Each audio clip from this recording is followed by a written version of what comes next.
Welcome to our channel are you my little champ. তো আমরা আমাদের আগের ভিডিওয়ে কিছু পার্ট সলভ করেছি, মানে আমাদের কমা বা কম্পিউটার সায়েন্স, এই কমা বা কম্পিউটার অ্যাপ্লিকেশন অথবা কম্পিউটার সায়েন্সের আমরা চ্যাপ্টার 1-এ কিছুটা পার্ট দেখেছি এবং সেখানে কিছু কোশ্চেন উত্তর ছিল, সেগুলো সমস্যার সমাধান করেছি, কিছু প্রোগ্রাম করেছি। এখন আমরা দ্বিতীয় চ্যাপ্টারে আসবো।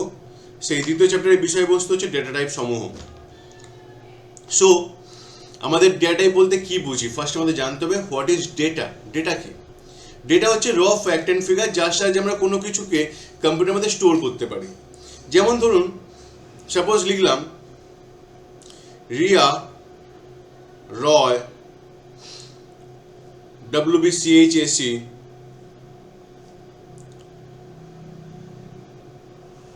বেহালা সারদা বিদ্যাপীঠ নিউ আলিপুর, এইভাবে লিখলাম। এইগুলোর কোনো মিনিং হলো না। এইগুলো যখন অ্যাটাচ করা হলো যে রিয়া রয় বেহালা সারদা বিদ্যাপীঠ ফর গার্লসে পড়ছে, তার বাড়ি নিউ আলিপুরে এবং তার বোর্ডটি হচ্ছে WBCHAC, এটা একটি মিনিং, মানে অর্থবহ শব্দ গঠন করছে।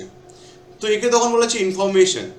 এবার যে আমরা এই ইনফরমেশন তৈরি করার জন্য ডেটাগুলো লিখছি, সেই ডেটাগুলোর টাইপ আছে। টাইপ মানে সেগুলো কী প্রকার ডেটা, তার প্রকার আছে। এবার আমাদের পাইথন ল্যাঙ্গুয়েজে গেছে প্রতিটা ডেটা ভ্যালুকে একটি অবজেক্ট দ্বারা উপস্থাপিত করা হয় যে সেটি কী প্রকার ডেটা, এবং প্রত্যেকের জন্য নির্দিষ্ট ডেটা টাইপ আছে। যেমন যদি কোনো সংখ্যা লেখা হয়, সেই সংখ্যাটা হচ্ছে নিউমেরিক। যদি কোনো নাম লেখা হয় সেটা হচ্ছে স্ট্রিং। একইভাবে লিস্ট বলে একটি ডেটা টাইপ আছে, টাপেল আছে, ডিকশনারি আছে, ঠিক আছে। তো আমাদের মেনলি যে ডেটা টাইপ আছে সেই ডেটা টাইপকে আমরা কয় ভাগে ভাগ করছি দেখো। ফার্স্ট হচ্ছে নিউমেরিক্যাল, দেন হচ্ছে সিকোয়েন্স, দেন হচ্ছে সেট, তারপরে ম্যাপ, তারপরে নান।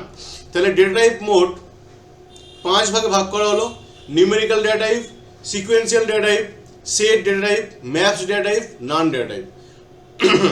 তাহলে আমাদের কয় প্রকার ডেটা টাইপ হলো? 5 প্রকার: নিউমেরিক্যাল, সিকোয়েন্সিয়াল, সেট, ম্যাপস এবং নান।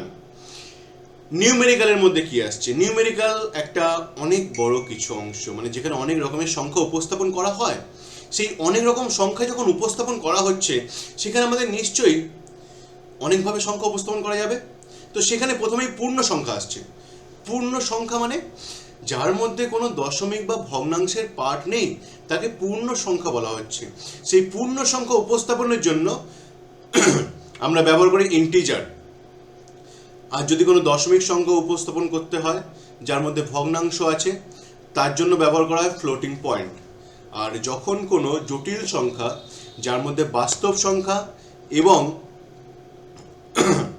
ইমাজিনারি পার্ট আছে, তাকে বলা হচ্ছে জটিল সংখ্যা। তাহলে আমরা কি দেখলাম? আমাদের সংখ্যা ইন্টিজার হতে পারে, ফ্লোটিং হতে পারে, জটিল সংখ্যা হতে পারে। এরপরে ইন্টিজারের একটা উপভাগ আছে, সেটা হচ্ছে বুলিয়ান। আমরা এগুলো নিয়ে পরে আলোচনা করছি। এরপরে দেখুন সিকোয়েন্সিয়াল ডেটা টাইপ। সিকোয়েন্স যে ডেটা টাইপ আছে, সেই সিকোয়েন্স ডেটা টাইপকে আবার আমরা 3 ভাগে ভাগ করছি। একটা হচ্ছে স্ট্রিং, একটা হচ্ছে লিস্ট এবং অপরটি হচ্ছে টাপেল। তাহলে স্ট্রিং, লিস্ট এবং টাপেল এটা হচ্ছে সিকোয়েন্সের ভাগ। সেটের সেভাবে কোনো ভাগ নেই। সেট একটি নির্দিষ্ট ডেটা টাইপ, যার সাথে সেটের যে তথ্যগুলি সেগুলো উপস্থাপন করা হয়। ম্যাপস বলতে বোঝায় যার মধ্যে ডিকশনারি ব্যবহার করা হচ্ছে। তাহলে ম্যাপসের ভাগ হচ্ছে ডিকশনারি, এবং নান এর কোনো সেভাবে উপভাগ নেই। তাহলে আমরা দেখলাম data type, numerical, sequence, set, map এবং নান। ইন্টিজার, ফ্লোটিং পয়েন্ট এবং কমপ্লেক্স হচ্ছে নাম্বার। স্ট্রিং, লিস্ট, টাপল হচ্ছে সিকোয়েন্স, ডিকশনারি হচ্ছে ম্যাপস, বুলিয়ান হচ্ছে ইন্টিজার। এটা বোঝা গেল। এবার আমরা আসছি আমাদের পরের পার্টে, নিউমেরিক্যাল ডেটা টাইপ। সেই নিউমেরিক্যাল ডেটা টাইপ বলতে কি বোঝায়? যে ডেটা টাইপের সাহায্যে আমরা সংখ্যাকে উপস্থাপন করব। এক মিনিট। তাহলে আমরা কি দেখলাম? যে ডেটা টাইপের সাহায্যে আমরা সংখ্যাকে উপস্থাপন করছি, তাকে নিউমেরিক্যাল ডেটা টাইপ বলা হয়। তাহলে নিউমেরিক্যাল ডেটা টাইপ কি? যার সাহায্যে আমরা সংখ্যা উপস্থাপন করছি। সেই সংখ্যা উপস্থাপন করার জন্য আমরা 3 রকমের ডেটা ব্যবহার করছি, 3 রকমের ডেটা টাইপ। একটা হচ্ছে ইন্টিজার, একটা হচ্ছে ফ্লোট, একটা হচ্ছে কমপ্লেক্স। ইন্টিজার মানে কি? যার সাহায্যে শুধুমাত্র পূর্ণ সংখ্যাকে উপস্থাপন করা যায়। সেই পূর্ণ সংখ্যা ধনাত্মক হতে পারে অথবা ঋণাত্মক হতে পারে। তাহলে যে ডেটা টাইপের সাহায্যে আমরা পূর্ণ সংখ্যা উপস্থাপন করি তাকে আমরা ইন্টিজার বলি। সেই ইন্টিজার দুই প্রকার, একটা হচ্ছে আমাদের ধনাত্মক ইন্টিজার, আরেকটা হচ্ছে ঋণাত্মক ইন্টিজার। সাপোজ 5 বলা হলো, 5 হচ্ছে আমাদের পজিটিভ নাম্বার, তাহলে 5 হচ্ছে আমাদের ধনাত্মক ইন্টিজার। আবার যদি বলা হয় -4, -4 একটি পূর্ণ সংখ্যা এবং এটি ঋণাত্মক, তাহলে এটাকে কি বলা হবে? ঋণাত্মক ইন্টিজার। তাহলে আমরা এই দুই প্রকার ইন্টিজার পেলাম, একটা হচ্ছে ধনাত্মক, একটি ঋণাত্মক। ঠিক আছে, কোনো সংশয় নেই। এরপর হচ্ছে ফ্লোটিং পয়েন্ট। ফ্লোটিং পয়েন্ট বলতে কি বোঝায়? যার সাহায্যে ভগ্নাংশ উপস্থাপন করা হয় বা যে সংখ্যার মধ্যে দশমিক আছে, মানে দশমিক যুক্ত সংখ্যা, তাকে ফ্লোটিং পয়েন্ট বলা হয়। তাহলে ভগ্নাংশযুক্ত সংখ্যা বা দশমিক যুক্ত সংখ্যাকে আমরা ফ্লোটিং পয়েন্ট বলছি। সাপোজ 3.2, এটা হচ্ছে একটা ফ্লোটিং পয়েন্ট। 5.23, এটা একটা ফ্লোটিং পয়েন্ট। এবার যদি বলা হয় ফ্লোটিং পয়েন্টের আগে কোনো যোগ চিহ্ন অথবা কোনো চিহ্ন নেই, তাহলে সেই ফ্লোটিং পয়েন্টটি হবে ধনাত্মক, মানে 5.23 একটা ধনাত্মক ফ্লোটিং পয়েন্ট। কিন্তু যদি সেই ফ্লোটিং পয়েন্টের আগে কোনো মাইনাস চিহ্ন বা বিয়োগের চিহ্ন থাকে, তখন তাকে বলা হবে ঋণাত্মক। মানে সাপোজ বলা হলো -3.28, তাহলে -3.28 এর আগে বিয়োগের চিহ্ন আছে, তাহলে এটা হচ্ছে ঋণাত্মক ফ্লোটিং পয়েন্ট। বোঝা গেল? এরপরে আমাদের আসছে আরেকটি ভাগ, সেটা হচ্ছে জটিল সংখ্যা। এই জটিল সংখ্যা কি হয়? বাস্তব সংখ্যা এবং কাল্পনিক সংখ্যা দ্বারা গঠিত। মানে যে সংখ্যার মধ্যে দুই রকম ভাগ আছে, একটা বাস্তব সংখ্যা এবং একটি কাল্পনিক সংখ্যা, তাকে বলা হচ্ছে আমাদের কমপ্লেক্স নাম্বার বা জটিল সংখ্যা। এবার এই জটিল সংখ্যা কেমন দেখতে হয়? 5 + 3i এখানে লেখা আছে। 5টা হচ্ছে আমাদের বাস্তব সংখ্যা বা রিয়াল পার্ট, এবং 3i এটা হচ্ছে কাল্পনিক সংখ্যা বা ইমাজিনারি পার্ট। এই দুই অংশ নিয়ে গঠিত হয় হচ্ছে জটিল সংখ্যা। বোঝা গেল? এরপরে আমাদের এর পরের পার্টটি হচ্ছে, আচ্ছা বলে রাখি, ইন্টিজার উপস্থাপন করা যাচ্ছে ভালো, কিন্তু ইন্টিজারে বড় সংখ্যা উপস্থাপন করতে গেলে একটু সমস্যা হয়। সেখানে জটিল ফ্লোটিং পয়েন্ট দিয়ে খুব ইজিলি উপস্থাপন করা যায়। আর হচ্ছে ইন্টিজারের ক্ষেত্রে ক্যালকুলেশনটা খুব তাড়াতাড়ি করা যায়। ঠিক আছে, ইন্টিজারের ক্ষেত্রে ক্যালকুলেশনটা খুব তাড়াতাড়ি করা যায়। জটিল সংখ্যার ক্ষেত্রে তো আরও জটিল ক্যালকুলেশন। ঠিক আছে, ফ্লোটিং পয়েন্টের ক্ষেত্রে একটু জটিল হয়, কমপ্লেক্সের ক্ষেত্রে আরও জটিল হয়, কিন্তু ক্যালকুলেশন সহজ হয় ইন্টিজারের ক্ষেত্রে। এর পরের পার্টটা বুলিয়ান ডেটা টাইপ। তো আমরা একটু আগেই বলেছিলাম যে বুলিয়ান কি হচ্ছে? বুলিয়ান হচ্ছে ইন্টিজারের একটি উপভাগ। তাহলে ইন্টিজার ডেটা টাইপের যে উপভাগ আছে সেটাকে আমরা বুলিয়ান ডেটা টাইপ বলা হচ্ছে। তাহলে ইন্টিজার ডেটা টাইপের উপভাগকে কি বলা হয়? বুলিয়ান ডেটা টাইপ বলা হয়। তাহলে এখানে প্রশ্ন আসতে পারে যে বুলিয়ান কার উপভাগ? বুলিয়ান হচ্ছে ইন্টিজারের উপভাগ। এবার এই বুলিয়ানের দুটো অংশ হয়, একটা হচ্ছে 0, একটা হচ্ছে 1। তাহলে একটা 0, একটা 1। 0কে আমরা বলি ফলস এবং 1কে আমরা বলি ট্রু। সাপোজ এখানে উদাহরণ দেওয়া আছে প্রিন্ট 5 > 3। এখানে 5 > 3 মানে কি? 5 3-এর চেয়ে বড়। এটা কি সত্যি না মিথ্যে? এটা সত্যি। সত্যি হলে কি আসবে? ট্রু আসবে। কিন্তু দেখুন পরের উদাহরণে লেখা আছে 5 < 3। এটা মিথ্যা কথা। 5 কখনোই 3-এর চেয়ে ছোট নয়। তাহলে এখানে কি আসবে? ফলস আসবে। তো এই প্রকার যখন ট্রু বা ফলসে আমরা মান দেখতে চাইব, সেটাকে বলা হয় বুলিয়ান ডেটা টাইপ। এবং যখন আমরা এই ট্রু বা ফলসে কোনো ভ্যালুর মান স্টোর করতে চাইব, তখন তাকে বুলিয়ান ডেটা টাইপ করা হবে। এবং এটা মাথায় রাখতে হবে যে কোনো একটি মানই স্টোর থাকবে, দুটো মান একসাথে স্টোর থাকতে পারে না। মানে আমরা বললাম যে একটি ভ্যারিয়েবলের মধ্যে ট্রু থাকতে পারে অথবা ফলস থাকতে পারে, যে কোনো একজন থাকতে পারে, দুজন একসঙ্গে থাকবে না। তাহলে হয় ট্রু নয়তো ফলস। ঠিক আছে, যে কোনো একটি মান স্টোর হয়। বোঝা গেল এটা? এরপর আমরা পরের পার্টে আসছি। পরের পার্টে কি হচ্ছে? সিকোয়েন্স। সিকোয়েন্স বলতে কি বোঝায়? যখন অনেকগুলি ডেটা বা উপাদানকে একটি নির্দিষ্ট ক্রমে সাজিয়ে গুছিয়ে রাখা হচ্ছে, তখন তাকে বলা হয় সিকোয়েন্স ডেটা টাইপ। তাহলে অনেকগুলি ডেটা বা উপাদানকে যখন একটি নির্দিষ্ট ক্রমে সাজিয়ে রাখা হয়, তখন তাকে সিকোয়েন্স ডেটা টাইপ বলা হয়। সেই সিকোয়েন্স ডেটা টাইপ কী কী আছে? স্ট্রিং আছে, লিস্ট আছে এবং টাপেল আছে। তাহলে আমরা কী কী পাই? স্ট্রিং, লিস্ট এবং টাপেল। স্ট্রিং কি? স্ট্রিং কিছুই নয়, ক্যারেক্টারের সংমিশ্রণ। সেখানে অ্যালফানিউমেরিক ক্যারেক্টারও হতে পারে। ঠিক আছে, সাপোজ এখানে বলা হয়েছে, দেখুন A equals to within double quote welcome to the world of Python. Again বলা হয়েছে B equals to welcome to the world of Python. এবার দেখুন এখানে এ ইকুয়ালস টু কি বলা হচ্ছে উইদিন ডবল কোট, আর বি ইকুয়ালস টু কি বলা হচ্ছে সিঙ্গেল কোট। এবার তাহলে আমরা দেখতে পাচ্ছি কি স্ট্রিং যখন আমরা স্টোর করব, স্ট্রিং যখন আমরা সঞ্চয় করব, সেক্ষেত্রে আমরা হয় একক উদ্ধৃতি মানে সিঙ্গেল কোট ব্যবহার করব, অথবা দ্বৈত উদ্ধৃতি বা ডবল কোট ব্যবহার করব। তাহলে আমরা স্ট্রিং সঞ্চয় করার জন্য সিঙ্গেল উদ্ধৃতি এবং দ্বৈত উদ্ধৃতি দুই ব্যবহার করতে পারি। এটা মাথায় ঢুকে গেল। তাহলে এটার কোনো বাউন্ডেশন নেই যে আমাকে শুধুমাত্র ডবল কোটই ব্যবহার করতে হবে। আমি ডবল কোট মানে দ্বৈত উদ্ধৃতি অথবা সিঙ্গেল কোট বা একক উদ্ধৃতি যে কোনো একটি ব্যবহার করে স্ট্রিংটাকে সঞ্চয় করতে পারি কোনো ভ্যারিয়েবলের মধ্যে। এবার দেখুন আমাদের লেখা আছে A equals to within double quote orange. এখানে ইকুয়ালস টুর বাম দিকে কি আছে? ইকুয়ালস টুর বাম দিকে হচ্ছে এ আছে এবং ডান দিকে কি আছে? অরেঞ্জ আছে। তাহলে ইকুয়ালস টুর বাম দিকে এ, এই এটিকে আমরা কি বলবো? লেফট ভ্যালু, যার মধ্যে সঞ্চয় হচ্ছে। আর ইকুয়ালস টু কি লেখা আছে? অরেঞ্জ, এটা হচ্ছে কি রাইট ভ্যালু, যেটা হচ্ছে লিটারেল বা মানটা। ঠিক আছে, এবার এখানে যখনই আমরা A equals to within double quote orange লিখলাম, এখানে প্রত্যেকটা ক্যারেক্টার কি হয়? তাদের নির্দিষ্ট মেমোরি অ্যালোকেশনে সঞ্চিত হয়, কিন্তু পরস্পর মেমোরি অ্যালোকেশনে সঞ্চিত হয়। মানে এই নয় যে অরেঞ্জটা পুরোটা একসঙ্গে সঞ্চয় হয়ে যাচ্ছে, এটা হচ্ছে না। এখানে ও একটি আলাদা, আর একটি আলাদা, এ একটি আলাদা, এন একটি আলাদা, জি একটি আলাদা এবং ই একটি আলাদা মেমোরি অ্যালোকেশনে সঞ্চয় হচ্ছে। তাহলে আমরা কি দেখলাম?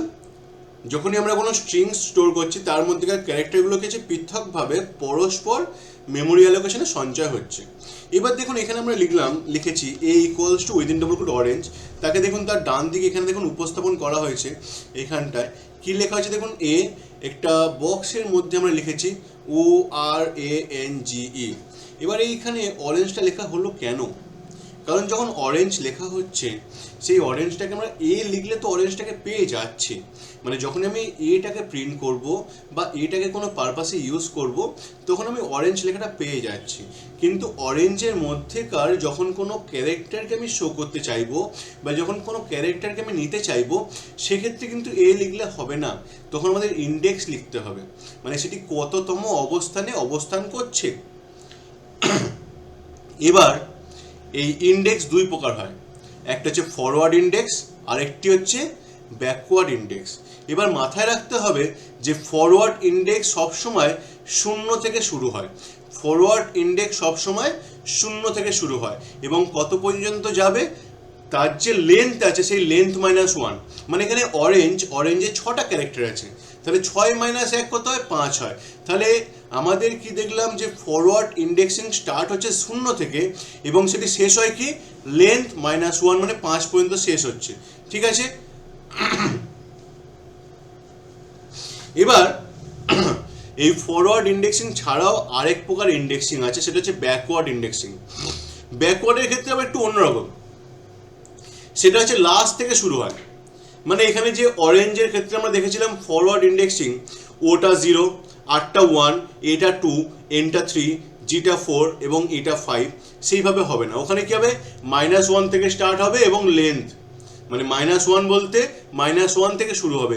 এবার এখানে যে শেষ ক্যারেক্টারটি আছে সেটি হচ্ছে -1, মানে ই -1, জি -2, এন -3, এ -4, আর -5 এবং ও -6, এইভাবে তাকে ইন্ডেক্সিং করা হয়। তাহলে ফরওয়ার্ডে গেলে 0 থেকে লেন্থ পর্যন্ত যাব, ফরওয়ার্ডে গেলে 0 থেকে লেন্থ পর্যন্ত যাব, আর ব্যাকওয়ার্ডে গেলে কি হচ্ছে -1 থেকে ফের এগেন প্রথম স্টার্টিং পর্যন্ত আসছে, -1, -2, -3, -4, -5, -6, এইভাবে আসছে। ঠিক আছে, বোঝা গেল?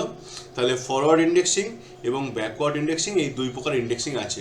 এবার সাপোজ ধরো আমি এ যে ক্যারেক্টার আছে তাকে আমি দেখতে চাইছি, তাহলে এটা কোথায় আছে? যদি আমরা ফরওয়ার্ড ইন্ডেক্সিং করে দেখি তাহলে এটি হচ্ছে দ্বিতীয় অবস্থানে আছে, এবং যদি আমরা ব্যাকওয়ার্ড ইন্ডেক্সিং করে দেখি তাহলে হচ্ছে এটি হচ্ছে -4তম অবস্থানে আছে। তাহলে আমাকে এটাকে রিট্রিভ করার জন্য কি লিখতে হবে? এখানে ইন্ডেক্স লেখার জন্য সবসময় ভ্যারিয়েবলের নাম লেখার পরে তৃতীয় বন্ধনীর মধ্যে সেই ইন্ডেক্সের সংখ্যাটি লিখতে হয় বা ইন্ডেক্সের মানটি লিখতে হয়। তাহলে এখানে কি লিখবো? এ উইদিন থার্ড ব্র্যাকেট 2 অথবা এ উইদিন থার্ড ব্র্যাকেট -4 যদি আমরা যে ওই এর ভ্যালু আছে সেটাকে দেখতে চাই। দেখুন এখানে কিছু দিয়েছে, দেওয়া আছে দেখুন এ উইদিন থার্ড ব্র্যাকেট 0 ওটা কাকে ইন্ডিকেট করছে? ওকে। আবার এ উইদিন থার্ড ব্র্যাকেট -6 সেটা ওকে ইন্ডিকেট করছে।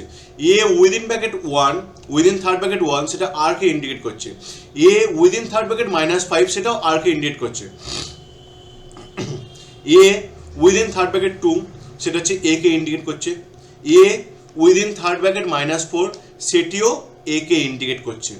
তারপরে দেখুন লাস্টের জন্য বলেছি এ উইদিন থার্ড ব্র্যাকেট 5 সেটি হচ্ছে ই কে ইন্ডিকেট করছে এবং এ উইদিন থার্ড ব্র্যাকেট -1 সেটিও ই কে ইন্ডিকেট করছে। তাহলে এইভাবে ফরওয়ার্ড বা ব্যাকওয়ার্ড করে আমি যেতে পারি। এবার পরীক্ষায় কেমন আসতে পারে? ধরুন এই অরেঞ্জটা দিল, দিয়ে বলল এন এর ফরওয়ার্ড ইন্ডেক্সিং কত হবে। তাহলে এন কোথায় আছে? তৃতীয় লোকেশনে, 3 নম্বর পজিশনে, তাহলে এ উইদিন থার্ড ব্র্যাকেট 3 হয়ে যাবে।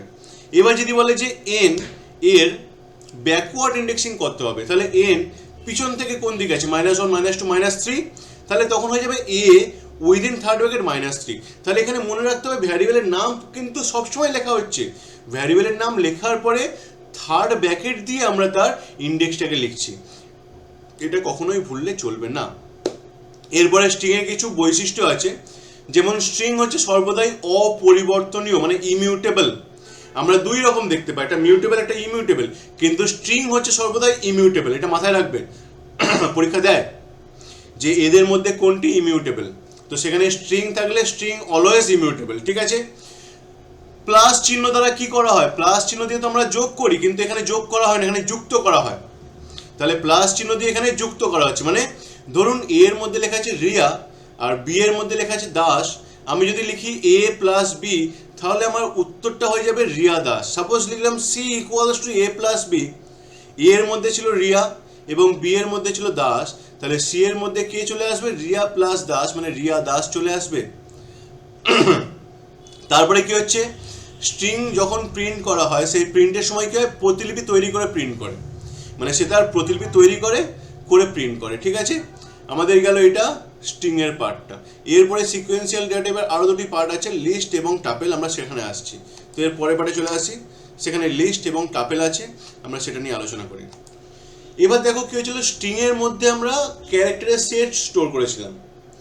এখানে ধরো আমি ক্যারেক্টার স্টোর করতে চাইছি না, আমি নাম্বার স্টোর করতে চাইছি, ফ্লোটিং পয়েন্ট স্টোর করতে চাইছি, বা ক্যারেক্টার স্টোর করতে চাইছি, সমস্তগুলোকে স্টোর করতে চাইছি, বা শুধুমাত্র অনেকগুলো নাম্বারকে একটা জায়গায় স্টোর করতে চাইছি, বা অনেকগুলো ফ্লোটিং পয়েন্টকে একটা জায়গায় স্টোর করতে চাইছি।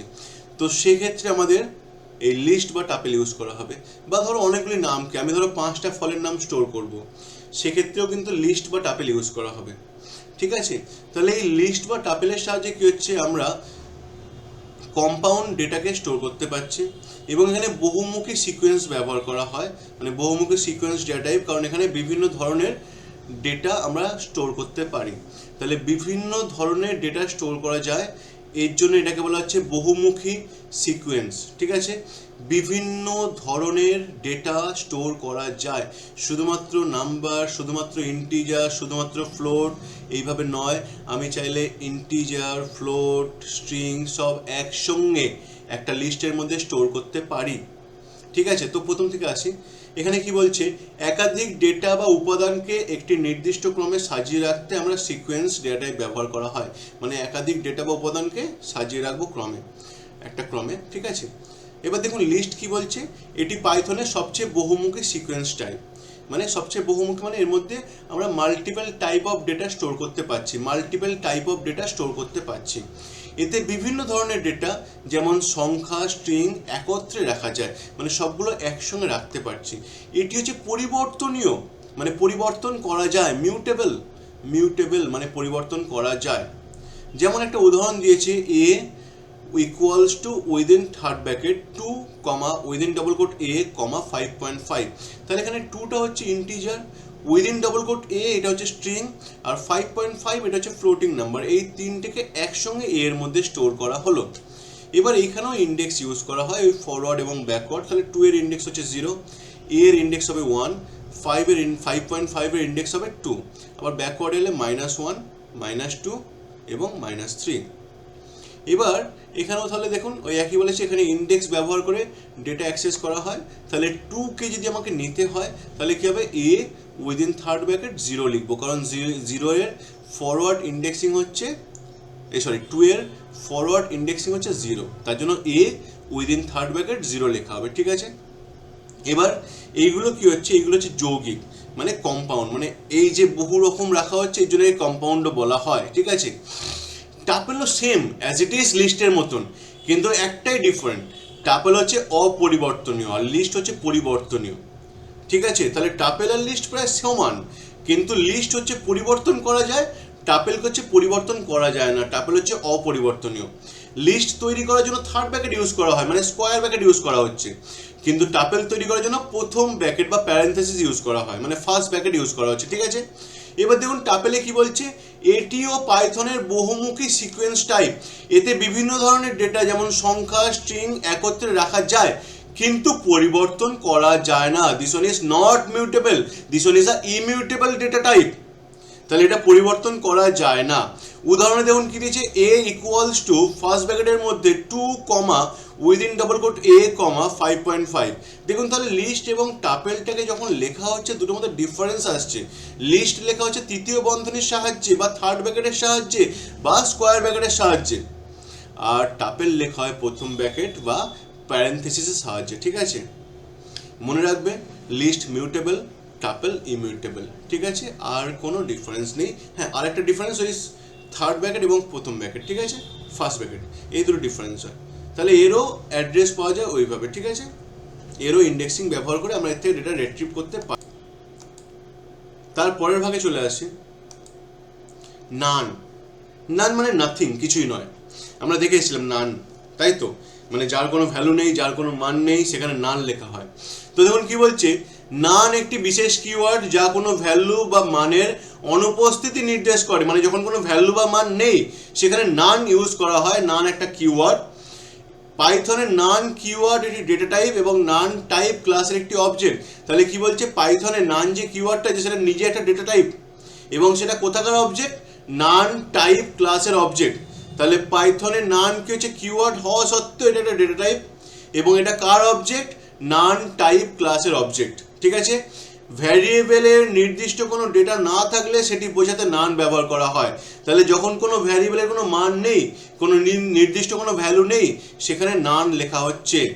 নান চেক করার জন্য বা তুলনা করার জন্য ইজ অপারেটর ব্যবহার করা হয়। ইজ হচ্ছে কি আমাদের,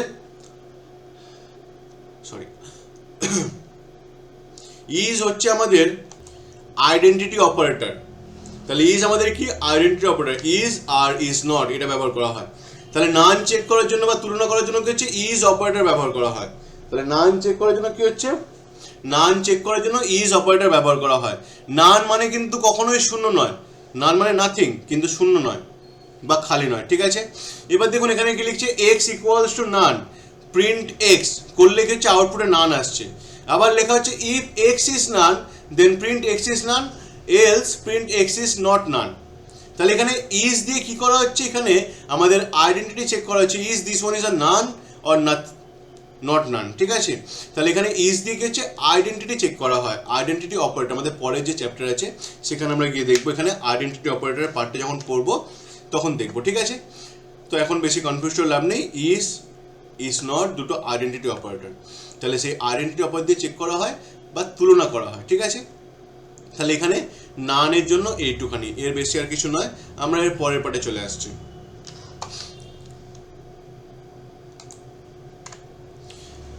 ম্যাপিং বা ডিকশনারি। তাহলে ম্যাপিং বা ডিকশনারি আমাদের পরের ডেটা টাইপ, ঠিক আছে। ম্যাপিং বা ডিকশনারি আমাদের পরের ডেটা টাইপ। ডিকশনারি বলতে আমরা কি বুঝি, আমাদের বাড়িতে হয়তো সবার ডিকশনারি আছে, আমি ধরে নিলাম আমাদের বাড়িতে সবার ডিকশনারি আছে। ডিকশনারি বলতে কি বোঝায়, ধরো যখন তুমি কোনো শব্দের অর্থ খুঁজে পাচ্ছ না, সেই শব্দের অর্থ খোঁজার জন্য ডিকশনারিতে যাচ্ছ, সেই শব্দের অর্থ খোঁজার জন্য ডিকশনারিতে যাচ্ছ। যাদের বাড়িতে পুরনো সময়ে টেলিফোন ছিল, সেই বাড়িতে টেলিফোন ডিকশনারি বলে একটা টেলিফোন ডাইরেক্টরি বলে একটা বই থাকতো, সেখানে কিন্তু লোকের নাম্বার খুঁজে বার করা যেত। তো এখানে কি হচ্ছে কি এবং ভ্যালু, মানে নাম এবং তার করেসপন্ডিং ভ্যালু, এই যে যার সাহায্যে খুঁজছি তাকে বলা হচ্ছে কি, এবং যেটা খোঁজা হচ্ছে সেটা হচ্ছে ভ্যালু।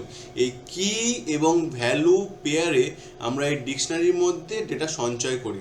তাহলে ডিকশনারি হচ্ছে পাইথনের গুরুত্বপূর্ণ ডেটা টাইপ। ডিকশনারি কি? ডিকশনারি হলো পাইথনের একটি গুরুত্বপূর্ণ ডেটা টাইপ, যার মধ্যে কি হচ্ছে কি এবং ভ্যালু জোড়া হিসাবে তথ্য সঞ্চয় করা হয়। মানে এখানে কি এবং ভ্যালুর পেয়ারে ডেটা সঞ্চয় করা হচ্ছে। যেমন দেখো উদাহরণে দিয়েছে স্কুল। স্কুল একটা ডিকশনারি, সেখানে ডিকশনারিটাকে উপস্থাপন করার জন্য কিন্তু সেকেন্ড ব্র্যাকেট বা কার্লি ব্র্যাকেট ইউজ করা হচ্ছে। তাহলে ডিকশনারিকে উপস্থাপন করার জন্য কি হচ্ছে সেকেন্ড ব্র্যাকেট বা কার্লি ব্র্যাকেট ইউজ করা হয়। এখানে দেখুন কি লেখা আছে, V:50, 6:70, 7:65। তাহলে V:50 মানে 5-এর মধ্যে 5টা বাচ্চা আছে, 6-এর মধ্যে 70টা বাচ্চা আছে, 7-এর মধ্যে 65। এই যে উপস্থাপন পদ্ধতি, এই উপস্থাপন পদ্ধতিকে বলা হয় ম্যাপিং এবং ডিকশনারি। এটা ম্যাপিংয়ের একটি পার্ট। তো এই উপস্থাপন পদ্ধতি বলা হচ্ছে ডিকশনারি, ঠিক আছে। তাহলে ডিকশনারি তৈরি করার জন্য কি হচ্ছে, আমরা দ্বিতীয় বন্ধনী বা কার্লি ব্র্যাকেট ইউজ করছি। এবং এখানে কি হচ্ছে প্রত্যেক কি এর জন্য একটি করে ভ্যালু ব্যবহার করা হয়, এবং কি এবং ভ্যালুকে সেপারেট করা হয় কোলন দিয়ে। কি এবং ভ্যালুকে সেপারেট করা হয় কোলন ব্যবহার করে। তাহলে যদি বলা হয় আমাদের একটা ডিকশনারি তৈরি করো যেখানে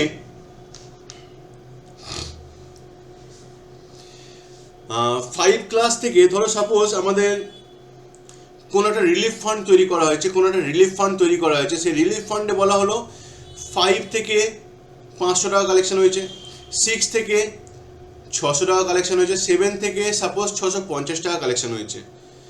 এই যে কালেকশনটা সেটা একটা ডিকশনারির মধ্যে সঞ্চয় করে দেখাও। তাহলে তখন কি হবে, আমি এখানে লিখবো collection equals to within curly bracket বা উইদিন সেকেন্ড ব্র্যাকেট 5 কোলন কত হয়েছিল 500 টাকা। তাহলে 5:500, তারপরে কি দেবো, কমা দেবো, মানে ওই একটা পেয়ার হয়ে গেল। তারপরে কি হচ্ছে 6-এ 600 টাকা হয়েছিল, তাহলে 6:600, তারপরে ফের কমা দেবো। তারপর আরেকটা ভ্যালু আছে 7-এ 650, তাহলে 7:650। এইভাবে আমরা কি এবং ভ্যালুর পেয়ার বা জোড়া হিসাবে ডেটাকে সঞ্চয় করতে পারি, ঠিক আছে। আরও ভাগ আছে এর মধ্যে, আমরা সেগুলো পরে আসবো। আমার লিস্টেরও ভাগ কিছু ছিল, সেগুলো আমাদের সিলেবাসে এখন নেই, ওই জন্য বললাম না, ঠিক আছে, আমরা পরে ফের আসবো। এবার দেখুন তাহলে কি হচ্ছে কি এবং ভ্যালু পেয়ারে সঞ্চয় করা হচ্ছে, এবং দেখুন প্রতিটা কি হচ্ছে ইউনিক।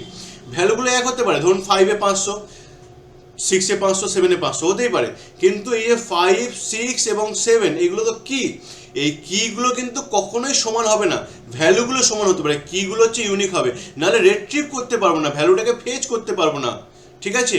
তাহলে যখনই কোনো ডিকশনারি তৈরি করা হচ্ছে সেখানে মাথায় রাখতে হবে যে তার যে কিগুলি আছে সেগুলো ইউনিক হবে, ঠিক আছে। এবং কি এর সাহায্যে আমরা ডিকশনারি থেকে ভ্যালু অ্যাক্সেস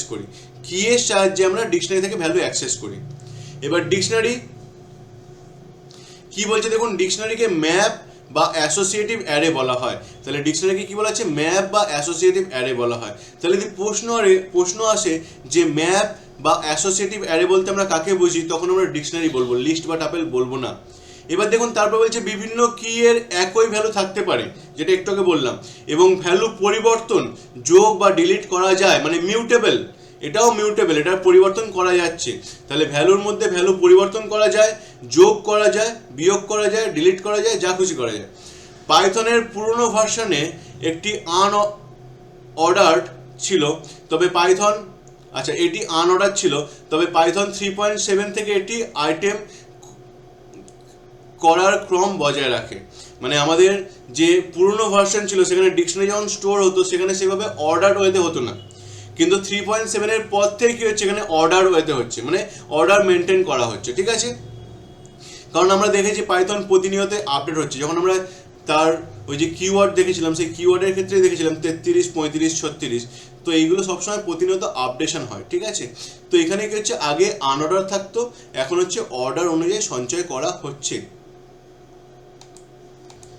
এবার দেখুন ডিকশনারির মধ্যে ওই ধরুন স্কুল যে ডিকশনারিটা ছিল তার মধ্যে 5-এ 50, 6-এ 70 এবং 7-এ কত ছিল 65, এটাকে পুরোটাকে প্রিন্ট করতে হবে। তাহলে আমি প্রিন্টের মধ্যে স্কুলটা লিখে দেবো। কিন্তু যদি বলা হয় শুধুমাত্র 5-এর বাচ্চাদের প্রিন্ট করো, 5-এ কতগুলি বাচ্চা আছে, তখন কিন্তু হবে স্কুল, তারপরে ইন্ডেক্সিং করা হবে, কিভাবে না, স্কুল থার্ড ব্র্যাকেট দিয়ে লেখা হবে উইদিন ডাবল কোট ভি, কারণ ভিটা হচ্ছে আমাদের কিওয়ার্ড। তাহলে school within third bracket V লেখা হবে, এবং ভিটা যেহেতু স্ট্রিং ছিল তার জন্য ডবল কোড ইউজ করা হবে। ঠিক আছে, এইভাবে আমরা আসবো। আমাদের এইগুলো আরও আছে, দেখছি আমরা লিখে দিচ্ছি। দেখি পেনটা কোথায় গেল, সরি পেন।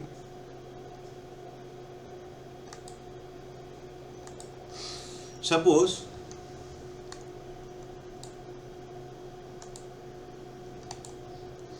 আমি বললাম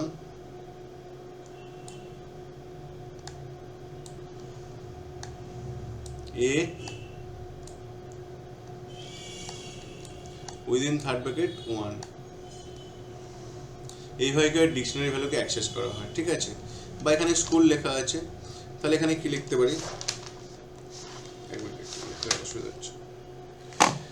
এখানে স্কুল লিখবো, তাহলে SC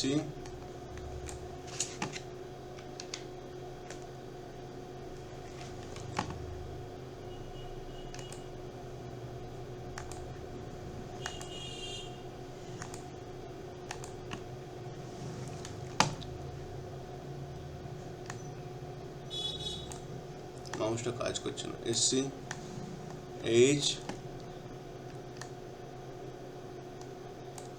double O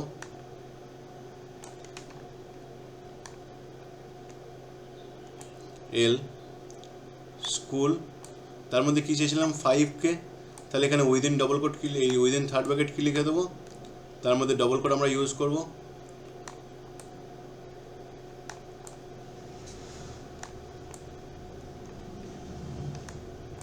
double coat use করে কি লিখে দেবো, 5 লিখে দেবো। ঠিক আছে, তাহলে স্কুল উইদিন থার্ড ব্র্যাকেট দেন ডবল কোডের মধ্যে 5 লিখলে কি হচ্ছে, এখানে 50 শো করবে। ঠিক আছে, তাহলে এইভাবে আমরা ডিকশনারি থেকে কি এবং ভ্যালুর সাহায্যে ডেটাকে নিয়ে আসতে পারি। বুঝে গেল? এরপর আমরা পরের পরে চলে আসছি, সেখানে হচ্ছে দেখুন কি বলছে, পরিবর্তনীয় অপরিবর্তনীয়, যেটা একটু আগে আমরা বললাম যে মিউটেবল অ্যান্ড ইমিউটেবল।